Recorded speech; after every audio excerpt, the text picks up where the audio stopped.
thinker. I just like truth and fairness to an extent, you know. Like, I always speak my mind, and I never really pick sides that I don't believe in. So whether it's my friends or people I don't like, if someone's saying truth or someone's saying something that I believe in, I'm gonna like stick with that side. So I think because of my personality and how I don't like just blindly, I'm not blindly loyal.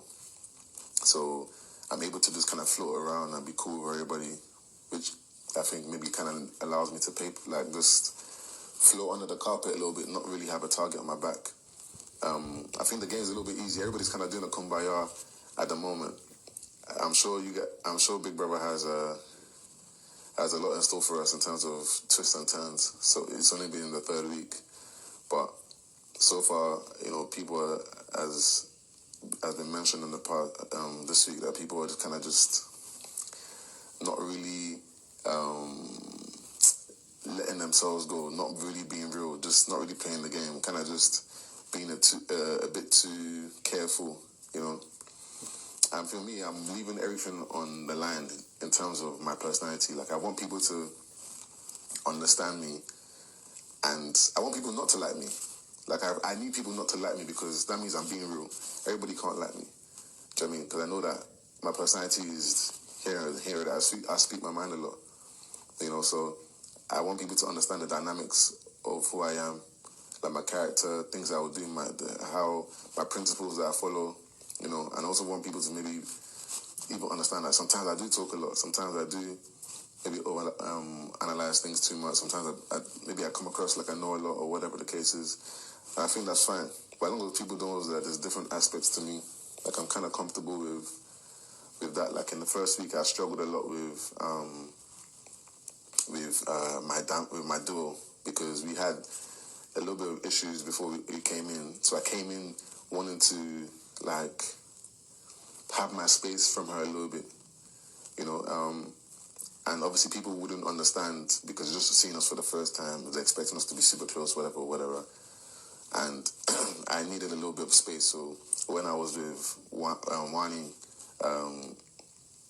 she kind of brought a different side out. She like lifted my spirits a lot, which wasn't planned, but based on her personality, she just lifted my spirits a lot. And that's how we kind of became closer.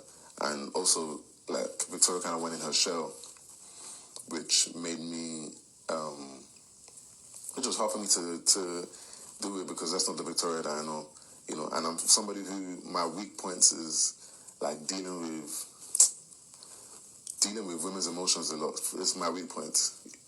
Like, I kind of need women who know how to kind of be a little bit strong. Although I know I need to help as the partner, whether it's in a friendship or in a relationship or whatever.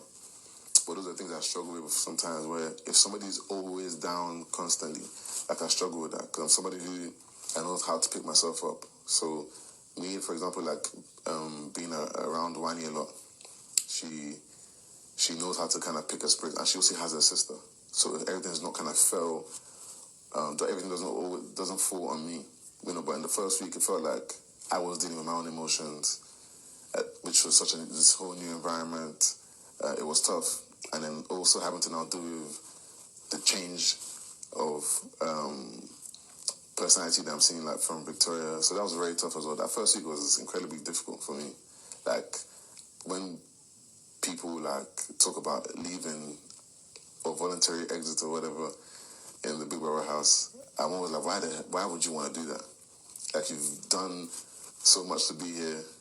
Why would you want to leave? But that first week made me realize why people want to leave, like, because it's mentally draining, and people on the outside will not be able to understand, because they're at home in the couch or their bed watching, and, you know, life is a little bit easier. But when you're here, it's constant mental, like, stress, dealing with so many different people's emotions and energies. There's nowhere to run, there's nowhere to hide. You know, you always have to now be in, especially this season that's a duo. If I was maybe here by myself, I'm being able to like deal with it a lot better, because I'm used to being by myself on the outside, like dealing with things by myself on the outside. So being here as a duo is also testing me and testing my character, and also making me grow as a person. because I've not had to actually have to work with someone to the point where I'm being forced to, so which is a good thing.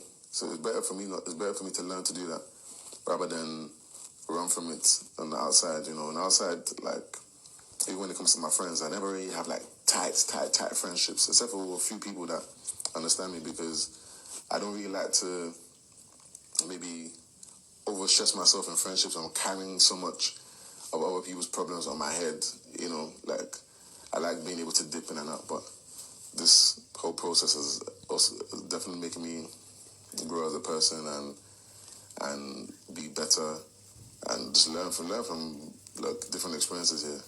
Just working together as a duo in different tasks, understanding each other better, like just giving people each other grace. It's not been easy. I mean, I may be the villain, in my duo. I may seem like a bad guy, but it is what it is, because it's just me living my truth. Like, that's all I can do really. But yeah, I don't know. I think I went on for a bit too long, but yeah.